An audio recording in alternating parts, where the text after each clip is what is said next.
this is I thought was really, really interesting and kind of expresses the unseriousness of our country.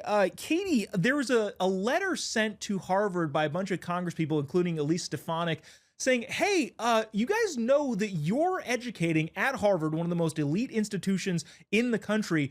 You're educating a bunch of leadership from the Communist Party in China, which is our biggest adversary. What the heck are you guys doing there?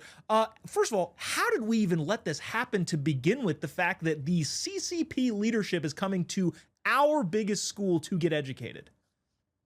Look, China knew what they were doing sending those students to the United States, and the institutions, not just of higher ed, but all institutions, including media, have readily embraced the CCP's infiltration and influence, okay? So they're sending these students over under the guise that they'll pay full tuition. Yeah. And the people of these institutions never thought they're probably absorbing information as spies most of the time and taking it back. And conversely, they're also bringing their CCP highly communist values here and trying to quietly start institutes to educate people. Well, what do you think they're going to start educating people on? And so Harvard, it looks like they have 1,200 Chinese students right now under their visa program.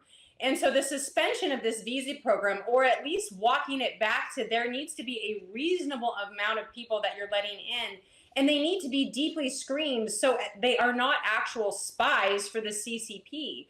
So this is not just at Harvard. We saw this at Pepperdine, where I went, my alma mater. There's this massive infusion of Chinese students because they pay full tuition. But we cannot be so easily bought as a country, as an institution, and all of these places, because we have to understand there is an underside to this. This is a quid pro quo. Yeah, you're paying full tuition, but at what cost for our country and at what cost for Harvard?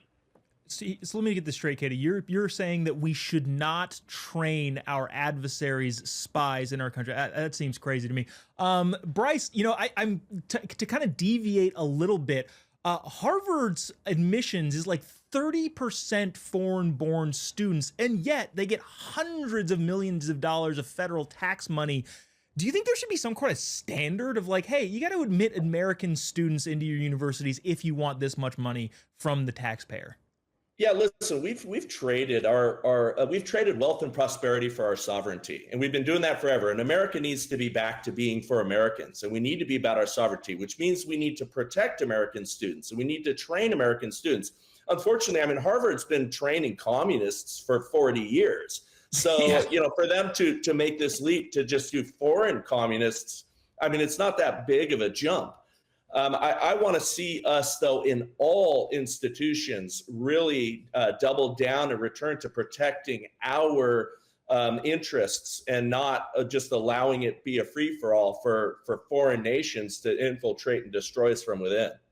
Yeah, again, like I said, this seems to be crazy, but maybe we shouldn't train our biggest adversaries to be spies in our country. It sounds like a... And let's not let them buy farmland either. I mean, what are we doing? Well, and or wind turbines. Yeah, and not to make this go longer, because I know we're running out of time, but they must be throwing their heads back in China and laughing like, hey, they just let me buy another 100 acres of farmland right next to a military base. And they're like, whoa, what kind of, what did you use a secret name? No, I just used my own name, and they know I'm from the Communist Party in China. It's unbelievable that we're letting this happen.